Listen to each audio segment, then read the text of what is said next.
माँ दुर्गा को ब्रह्मांड ही नहीं बल्कि इवन मल्टीप्लेनेट्स की सबसे बड़ी शक्ति क्यों कहा जाता था। युद्ध भूमि पे चारों ओर आग लगी हुई है, असुरों की सेना चीखते हुए दौड़ रही है और आकाश काला धुआं उबल रहा है। तभी अचानक हवा में भयानक कंपन होता है और माँ दुर्गा अपने रौद्र रूप तार में प्रकट होती है। उनके दसों हाथ से बिजली जैसी रोशनी फूट रही है। एक हाथ में त्रिशूल है, दूसरे में जलता हुआ चक्र, तीसरे में अग्नि का भाला और बाकी हथियारों में ऐसे अस्त्र जिन्हें देखकर समय की रफ्तार भी रुक जाए। महिषासुर पूरे गुस्से से गरजता है, लेकिन जब दुर्गा माँ गुस्से में अपने अस्त्र महिषासुर और उसकी सेना पे छोड़ती है तो पूरा ब्रह्मांड ये जानता था कि अब ये क्षण महिषासुर और उसकी सेना का अंत है।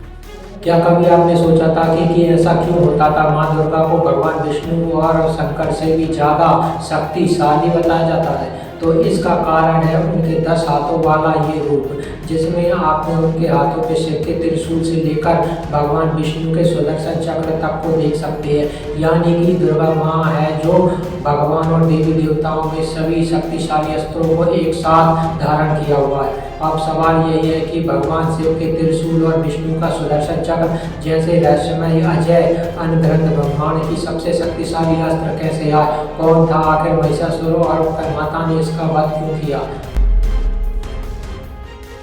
वो अस्त्र जो किसी तारे को बुझा सकते थे, किसी ग्रह को या पूरी आकाश गंगा को राख में बदल सकते थे। ऐसे ही हथियार के साथ ब्रह्मांड का अनस्टॉपेबल पावर बन के निकली थी माँ दुर्गा महिषासुर का वध करने के लिए। और विजयदशमी के दिन एक और भगवान राम की रावण का वध किया था और वहीं माँ दुर्गा ने भी महिषासुर का वध किया था।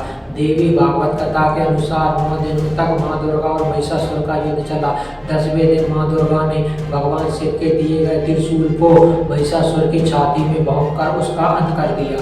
लेकिन सबसे बड़ा सवाल यह है कि आखिर भगवान शिव, ब्रह्मा, विष्णु उनके महिषासुर को क्यों नहीं मारा? क्यों माँ दुर्गा ही उनका सामना और उसका अंत कर सकती थी? क्यों महिषासुर के वध के लिए भगवान को माँ दुर्गा की शरण में जाना पड़ा? कहानी की शुरुआत होती है प्रजापति तख्त की पुत्र तिथि से, जिन्हें दैत्य और कुल की शुरुआत की थी। कहा जाता है कि उनके वंश में 2 दानव भाइयों का जन्म हुआ था, जिनके नाम थे रम और करम। दोनों भाइयों ने एक बार निश्चय किया कि वो तपस्या करेंगे ताकि कोई भी उन्हें कभी परास्त न कर सके। इसके बाद रम ने अग्निदेव को खुश करने के लिए खुद को जलती हुई लपटों के बीच खड़ा कर दिया। दूसरी ओर करम ने वरुण यानी पानी के देव को प्रसन्न करने के लिए गहरे जल के नीचे ध्यान लगा दिया। दोनों अपनी तपस्या में लीन थे और ये देखकर भगवान इंद्र भयभीत हो गए। उन्हें आशंका थी कि इन दोनों की तपस्या अगर पूरी हो गई तो अजय होने का वरदान प्राप्त हो गया तो ये स्वर्ग का सिंहासन इंद्र से छीन सकते हैं। इस भय के कारण इंद्र ने छल का सहारा लिया। उन्होंने एक मगरमच्छ का रूप धारण करके और पानी के अंदर करम पर हमला कर दिया।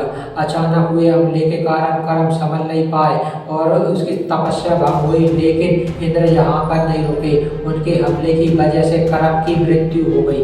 अब इंद्र अग्नि की लपटों में खड़े हुए थे, रम की ओर बढ़े, लेकिन जो अग्निदेव जानते थे कि इंद्र ने कैसे अपनी तपस्या में लीन करम की जान ले ली है, इस बात से अग्निदेव को दुखी थे। उस बात से निश्चय लिया कि उन्होंने रम को कुछ नहीं होने देंगे, क्योंकि वो आग की लपटों के बीच खड़ा था, वो अग्निदेव की शरण में था। दोनों के बीच युद्ध हुआ। युद्ध में अग्निदेव की जीत हुई। इंद्र रम की तपस्या को भंग नहीं कर पाए।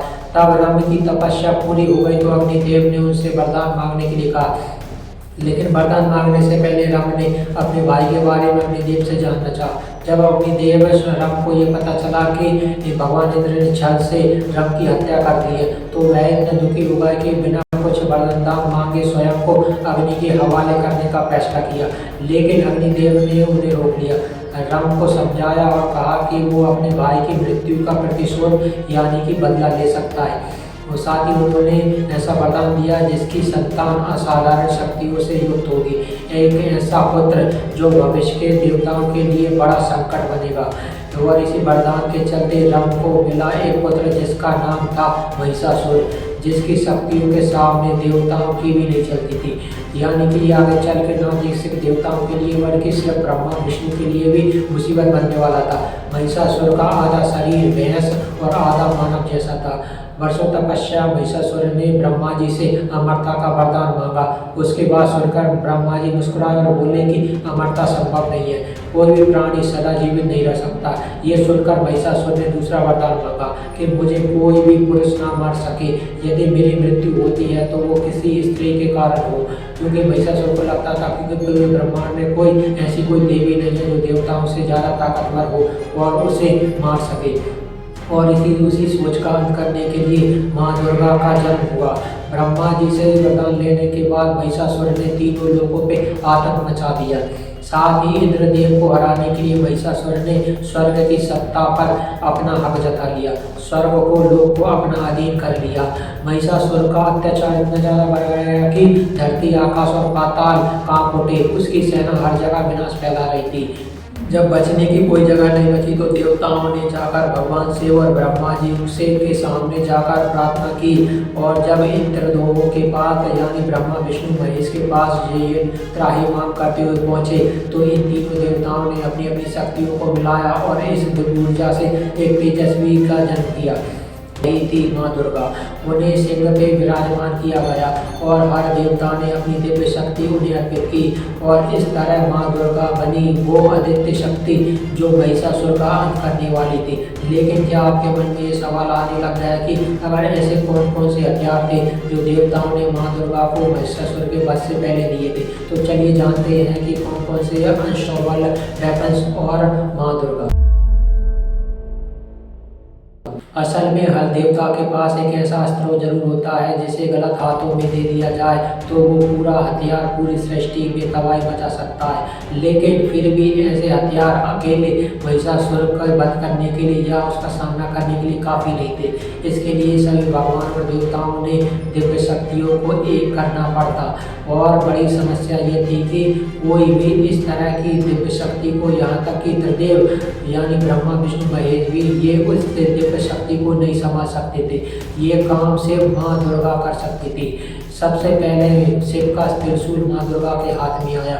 तीन नुकीले भालू जैसा एक अस्त्र सजन पालन और विनाश, इन तीनों शक्तियों का यही अंतरित करता है। फिर भगवान विष्णु का चक्र माँ दुर्गा के हाथ में आया। ये जलता हुआ ऊर्जा चक्र था जो हवा में घूमते हुए अपने लक्ष्य का पीछा करता है। ये इतना तेज था कि समय को भी काट सकता था। आपने भगवान श्री कृष्ण के हाथों में सुदर्शन चक्र जरूर देखा होगा। अगर आप डिटेल में सुदर्शन चक्र के बारे में जानना चाहते हो तो इस वीडियो को देखने के बाद फ्री टाइम में ये वाला वीडियो जरूर चेकआउट कर सकते हो। यानी कि सुदर्शन चक्र से काम चलने वाला नहीं था। इसके बाद भगवान गणेश ने अपनी खड़ यानी दिव्य तलवार माँ दुर्गा को दी। इस तलवार की धार इतनी सटीक थी कि पत्थर को बिना गर्म किए परत दर परत काट सकती थी। इसके बाद माँ दुर्गा को इंद्र ने अपना वज्र अस्त्र सौंपा जो बिजली का साक्षात रूप था। इसी तरह लगभग हर देवता और भगवान ने मिलकर सबसे ताकतवर अस्त्र दिए और अब यह तय हो गया था कि महिषासुर का अंत करेगी माँ दुर्गा। लेकिन ये इतना आसान नहीं होने वाला था। धरती धधक रही थी, चारों ओर से धूल और रक्त की गंध हवा में घुल चुकी थी। आकाश में सूरज भी मानो युद्ध से डरकर पीछे हट गया। इसके बाद अचानक आसमान में बिजली की एक रेखा चमकी और उस क्षण माँ दुर्गा का स्वरूप प्रकट हुआ। उसके 10 हाथों से दिव्य अस्त्रों की शक्ति निकल रही थी। इसके बाद जब माँ दुर्गा ने एक एक करके महिषासुर की सेना पर अपने इन अस्त्रों का उपयोग शुरू करना किया तब सारे अस्त्रों में हाहाकार मच गया। महिषासुर का बड़े से बड़ा योद्धा देवी माँ के सामने नहीं टिक पा रहा थे। कहीं भी माँ दुर्गा छोड़ा गया सुदर्शन चक्र महिषासुर की सेना के गले काट रहा था, उनके टुकड़े टुकड़े कर रहा था, तो कहीं भगवान शिव का त्रिशूल युद्ध में असुरों को चीर रहा था। पूरी धरती इस युद्ध में अस्त्रों की शक्ति से भूकंप जैसा कंपन महसूस कर रही थी। और जब अंत में महिषासुर की पूरी सेना इन अस्त्रों के सामने नष्ट हो चुकी थी तो बारी आई खुद महिषासुर के अंत की। इसके बाद महिषासुर और माँ दुर्गा के बीच शुरू हुआ एक महायुद्ध। ये युद्ध पूरे 9 दिनों तक चला। हर युद्ध महिषासुर अलग अलग रूपों में बदल के माँ को हराने की कोशिश करता, कभी हाथी, कभी शेर, कभी भैंस तो कभी इंसान।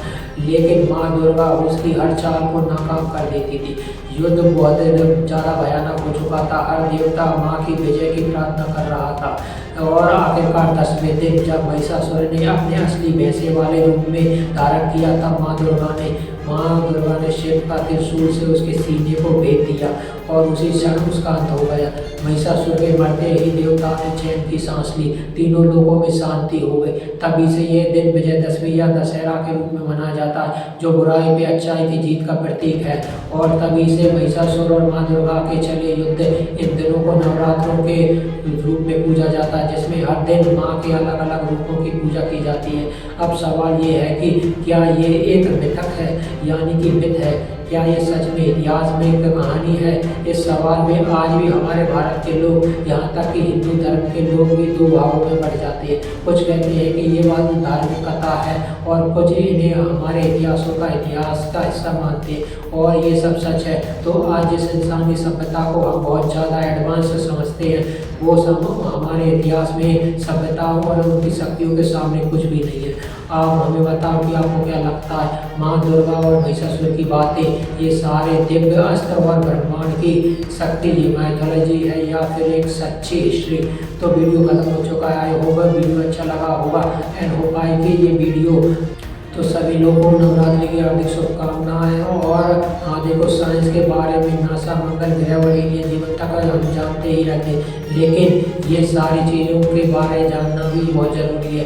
अपने रूट से जुड़ा रहना भी बहुत ज़्यादा ज़रूरी है। तो वीडियो को लाइक करो, शेयर करो और हमें कमेंट करके बताओ इस बार नवरात्रि का व्रत रखा है। फटाफट से कमेंट करो। मिलते हैं किसी नेक्स्ट वीडियो में। जय माता।